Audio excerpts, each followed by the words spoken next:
¿Por qué? El motivo es muy sencillo. Estamos ya estamos entrando en una digitalización tan grande, no somos conscientes todavía de eso, pero tenemos que ver, muchas actividades son consecuencia de interacción. Que las economías no son comparables al 100% como estamos ahora, como estábamos, por ejemplo, en la entrada o al principio del 2000. ¿Por qué? Porque la forma de interacción ha cambiado demasiado. El tipo de trabajo ha cambiado demasiado. El consumo ha cambiado demasiado. Y te voy a dar un ejemplo muy sencillito. Intentá ir al año 2000 con tu imaginación. Tenés que comprar zapatillas, ¿no? Todo el mundo necesita zapatillas.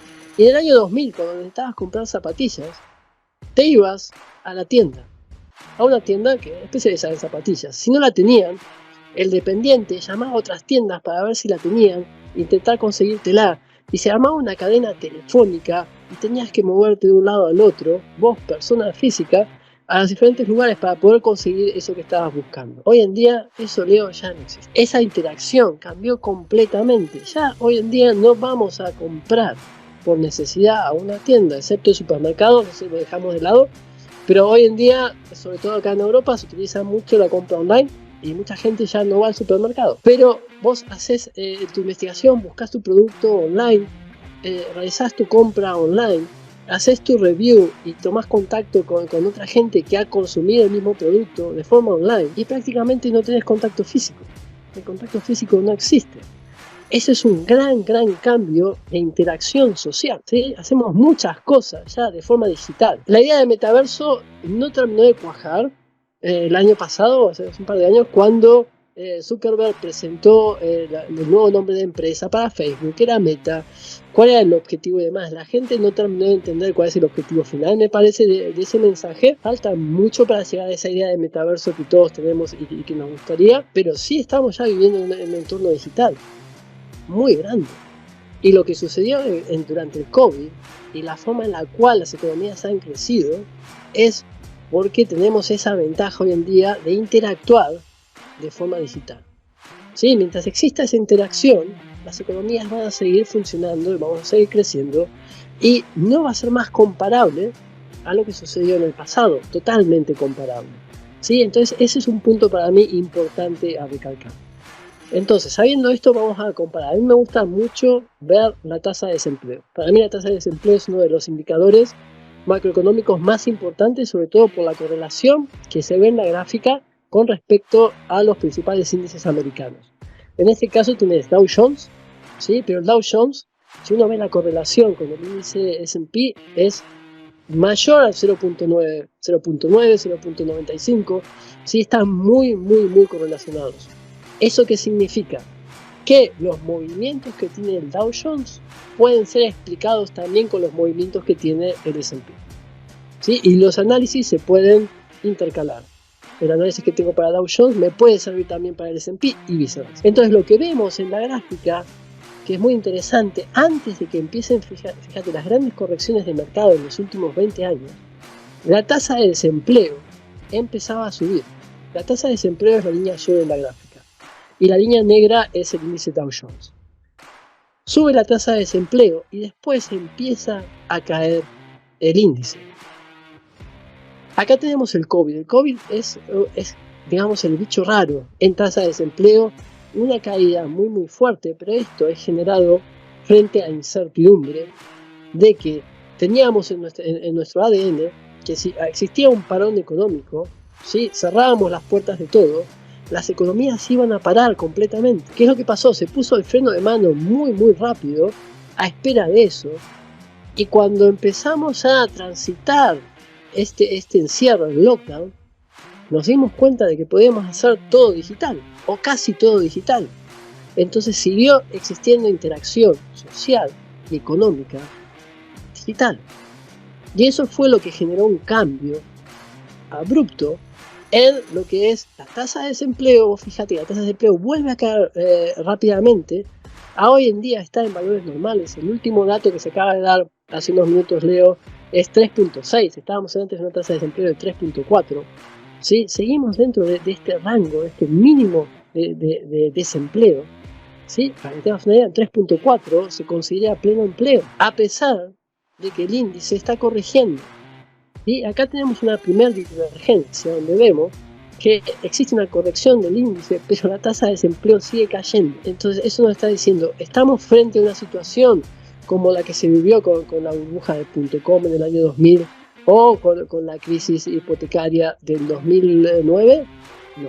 Entonces, en este punto es muy importante hacer un seguimiento de la tasa de desempleo, porque en el momento en el cual nosotros veamos que la tasa de desempleo empieza a subir, entonces es cuando tenemos que empezar a prender alarmas. ¿Por qué? Porque eso significa que las medidas de política monetaria que está tomando la Fed están empezando a afectar el mercado laboral. Y eso sí genera un freno en la economía. ¿Sí? La gente tiene menos dinero, hay menos consumo y es cuando se empieza a crecer menos. También, pues las grandes empresas necesitan menos empleados para poder llevar a cabo las tareas, para poder producir y demás. Eso es consecuencia también de una reducción en el consumo. Pero de momento eso no está visible. Muy importante tener en cuenta esto.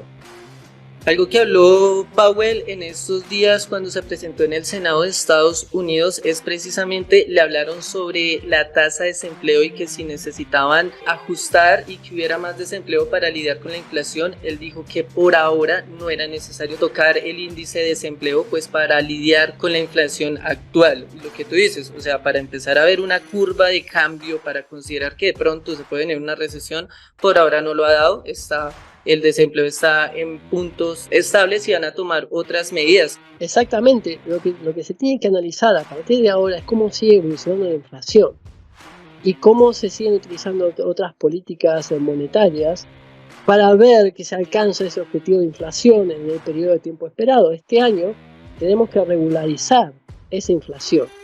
Pero otro punto clave, Leo, tenemos acá otra comparación, que es el crecimiento, ¿sí? Lo que se conoce como el PBI, en español, y el consumo minorista. En la gráfica se ve muy bien que hay una correlación bastante importante entre lo que es el PBI y el consumo, lo que son las ventas minoristas.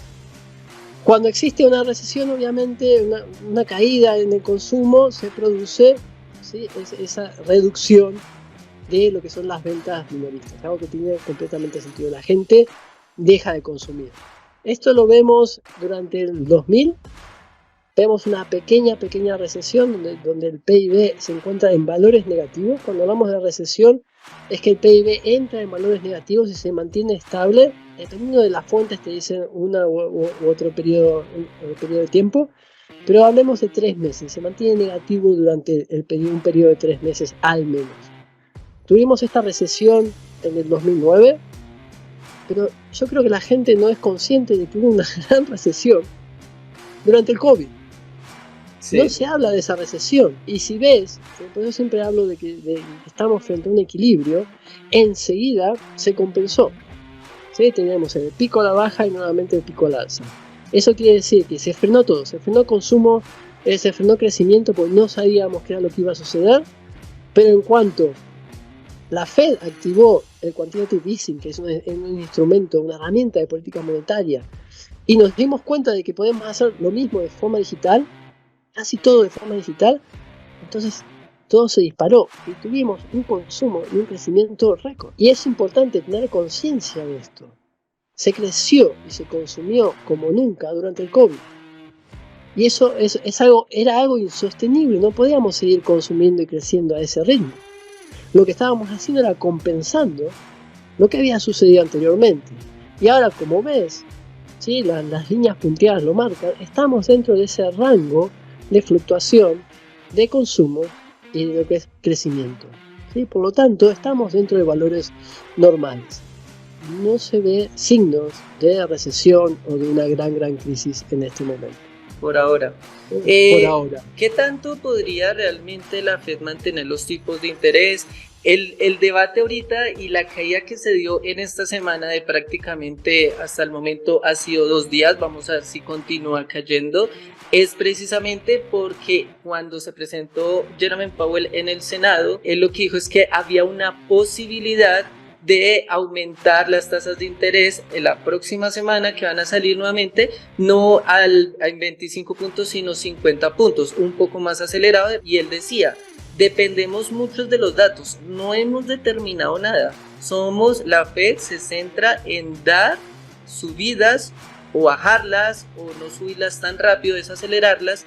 Todo depende de los datos, y hoy el dato del desempleo pues es un poco favorable frente a control inflacionario. La pregunta es esa: ¿qué tanto tiempo pueden mantener una política restrictiva, una política fuerte frente a la inflación?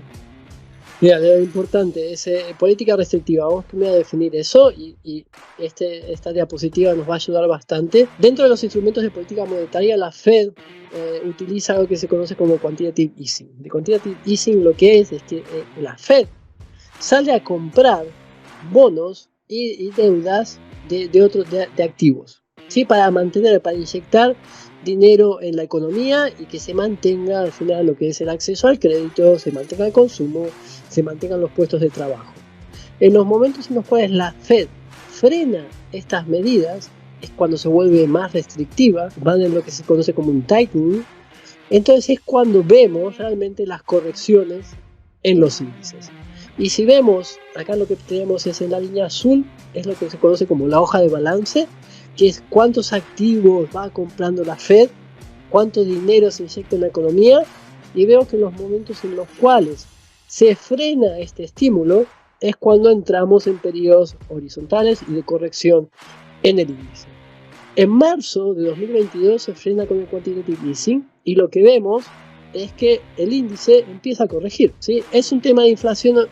Vamos a decir que en gran medida tanto el crecimiento del índice como las correcciones se han potenciado o han sido beneficiadas por esta medida de política monetaria. La pregunta es: ¿durante cuánto tiempo, cuánto quiere realmente la Fed retroceder en este quantitative easing y volver nuevamente a inyectarlo y aplicarlo para seguir generando crecimiento? ¿Sí? Esa es la pregunta, y yo creo que ni siquiera la Fed lo sabe y están expectantes de cómo la inflación sigue evolucionando, de cómo el mercado laboral sigue funcionando. Nadie quiere entrar en una recesión. Tenemos ya mucho aprendizaje de lo que ha sucedido en el pasado. Algo que tiene la raza humana y que a veces nos olvidamos es que aprendemos de los errores.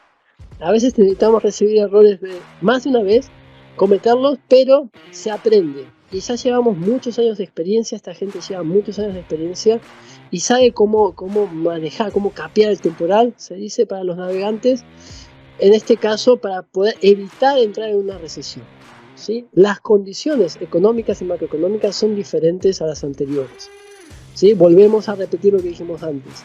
Lo que estamos sufriendo ahora es una consecuencia de lo que sucedió en el COVID, por ese exceso de consumo que se produjo. Así que estamos atentos a eso, y cuando la Fed habla de, estamos a la espera de saber si subimos 0,25 o 0,5 puntos de la tasa de interés, quieren saber cómo sigue evolucionando la inflación y cómo sigue respondiendo el mercado laboral.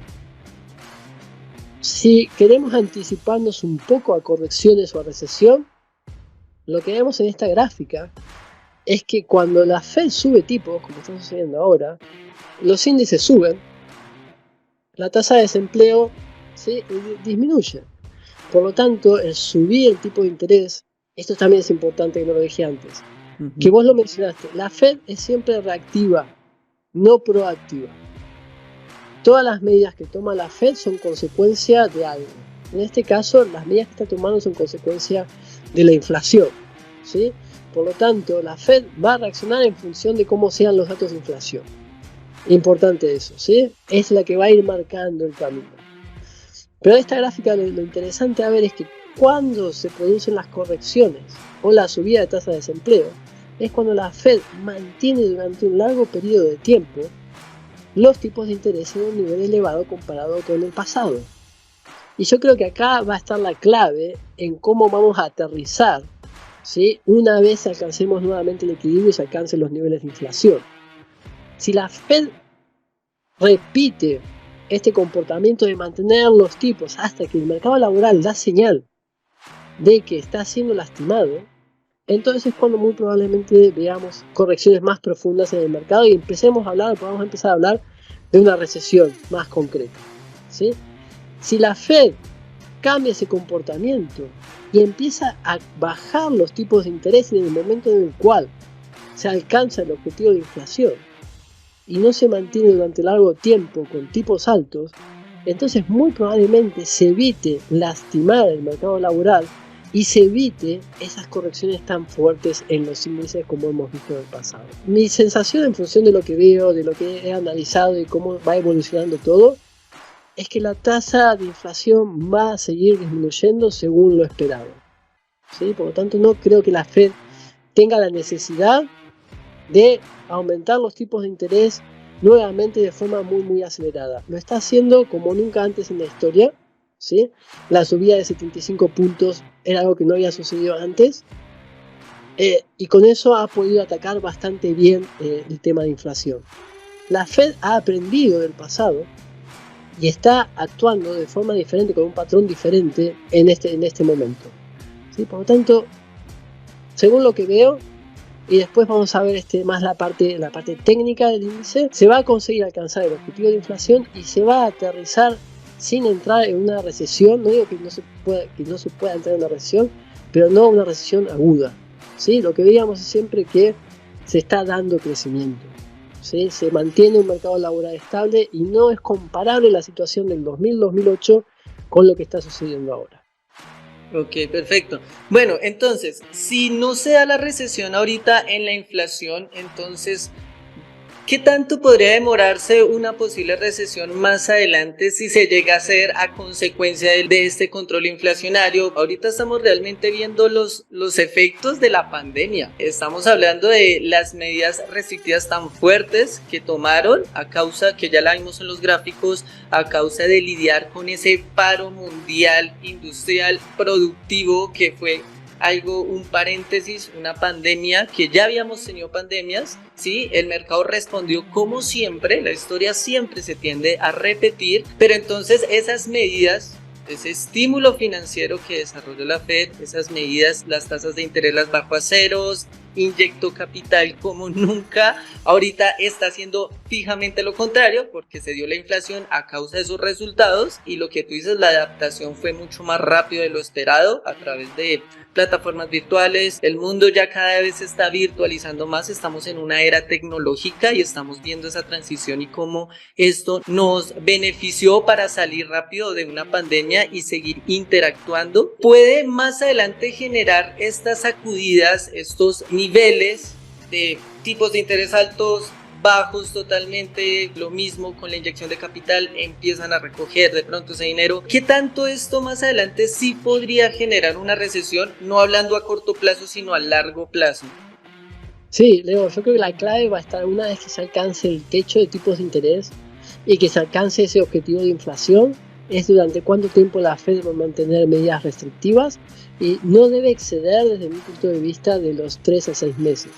Si se extiende durante más tiempo, ¿sí? Hablamos de 6 meses a 9 meses, un año, con estos tipos de interés altos, como se puede ver en la gráfica, entonces sí podríamos estar anticipando una recesión. Otro punto a recalcar, Leo, es mucha gente habla de los bonos, ¿sí? Los bonos, la diferencia que existe entre los tipos de bonos 2 años, 10 años. Eso nos da un indicador de que se puede llegar a entrar en recesión, pero por eso la recesión puede ser pequeña y se puede salir muy rápido en función de cómo la Fed siga jugando con los tipos de interés. Entonces mucha gente, Leo, utiliza este indicador. Es un indicador que compara el tipo de interés de los bonos a 10 años con, en este caso, los de 3 meses.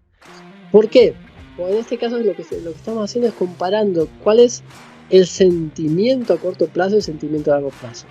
Para darte un poco de contexto, lo que dice la teoría es que yo estoy prestándole dinero, en este caso el bono lo que hace es el gobierno pidiendo dinero prestado, el comprador de bonos da dinero al Estado, y cuanto más largo es la maduración del bono, ¿sí? En este caso hablamos 10 años, obviamente más riesgo existe, más interés le voy a cobrar al Estado por haber comprado esos bonos. Cuanto más corto el tiempo, menos riesgo, menos interés le voy a cobrar. Entonces esto genera una curva de menos a más.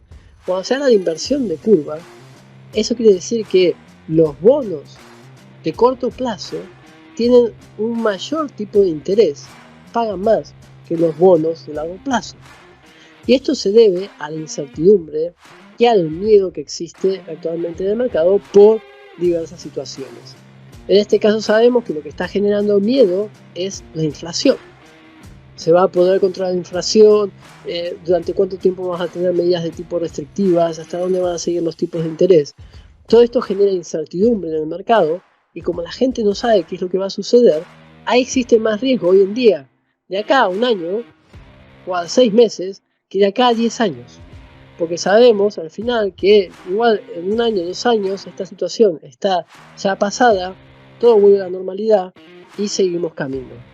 Por eso tenemos lo que es la inversión de curva.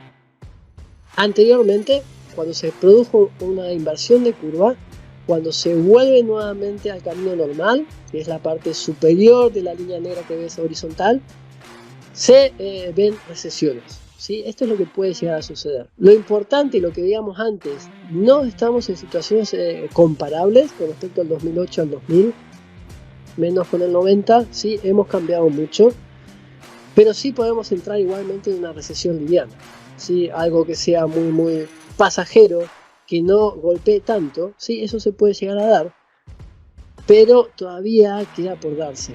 Y como sabemos, el pasado no es indicador de futuro, ¿sí?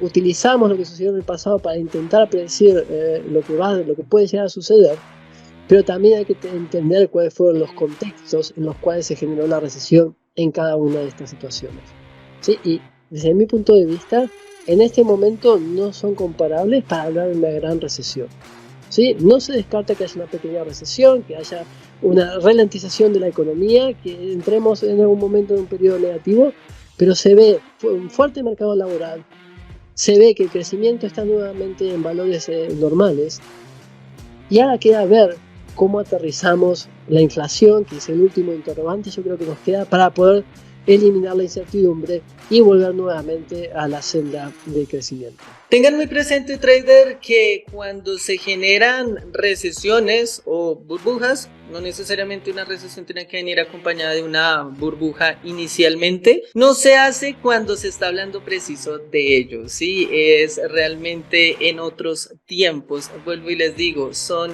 noticias, lo que nos están dando es un reflejo. La curva todavía falta, sí, puede dar un indicio a largo plazo, sí, puede que la recesión, que incluso pueden ir acompañado de una burbuja, podría estarse dándose el otro año, no sabemos, no hay una fecha exacta que se puede dar, pero estos datos nos corroboran que sí, hay unas complicaciones, hay una incertidumbre, también estamos a la espera de decisiones fiscales, económicas, pero que esté a la vuelta de la esquina, la probabilidad es demasiado baja, como nos dicen. Las correcciones son necesarias, las correcciones son pertinentes. Mucho se dice de que Estados Unidos está en niveles de deuda récord, algo que es verdad. 900% sobre el PIB, aproximadamente. Es bestial, pero acá te muestro la deuda histórica de Estados Unidos. Estados Unidos ha vivido en deuda. ¿Sí? Desde que vemos la gráfica, siempre ha existido deuda. Eso no es malo. La deuda, al final lo que vemos en esta gráfica, lo que nos dice, la deuda es un instrumento para el crecimiento. Lo que hay que saber es utilizar esa deuda de la forma adecuada para generar crecimiento. Y Estados Unidos es un gran ejemplo de eso. Por lo tanto, la deuda va a seguir creciendo y el país va a seguir creciendo. No va a haber ningún problema, por lo tanto, no debemos asustarnos por un aumento de la deuda, ¿sí? Es importante que se mantenga el crecimiento. Y algo muy importante, Leo, también sale la pregunta de cómo va a ser Estados Unidos para poder pagar la deuda. Entonces la respuesta es, van a imprimir dinero. El dinero es algo infinito hoy en día. Y el valor del dinero al final lo dan, y esto es muy importante que la gente lo entienda, la confianza que la gente tiene, los intervinientes en los mercados tienen, al gobierno de los bancos centrales con respecto a lo que están haciendo. Si nosotros seguimos confiando en la Fed, seguimos confiando en el gobierno de Estados Unidos, pueden seguir generando deuda, pueden seguir imprimiendo dinero, porque vamos a seguirle dando el mismo valor, más o menos, pero va a estar siempre dentro del mismo rango, no va a cambiar. Tenemos una alta confianza en lo que hace el gobierno, ¿sí? Por lo tanto van a seguir imprimiendo deuda, va a seguir habiendo deuda, y esto es lo que les permite tener el mercado laboral que tienen hoy en día, que es extremadamente saludable. ¿Sí? Les permite seguir creciendo, les permite seguir inyectando dinero en las empresas, seguir dando crédito. seguir hacer creciendo el país. Y lamentablemente, te voy a dar el ejemplo contrario, si Argentina emite los niveles de deuda que emite Estados Unidos, obviamente la gente, los intervinientes en los mercados, no tienen la misma confianza en Argentina que en Estados Unidos. Eso va a hacer cambiar el valor del dinero que tiene el peso argentino. ¿Sí? No es lo mismo Estados Unidos, la confianza es clave. Lo mismo va a suceder con los mercados financieros. Si tenemos confianza en las empresas, en los gobiernos, en las políticas, esto va a seguir creciendo. Todo lo que hemos visto anteriormente nos está mostrando que Estados Unidos está tomando las decisiones correctas y que va a evitar una recesión, ¿sí? O al menos una recesión profunda, con un mercado laboral bastante fuerte y con crecimiento. Por lo tanto, ¿sí? Va a seguir existiendo confianza y van a seguir por la senda de lo que sería, por lo que es el buen camino, ¿sí? La senda positiva. Por lo tanto, deuda no tiene por qué ser malo. Y este es el ejemplo perfecto de que la deuda ayuda al crecimiento de un país.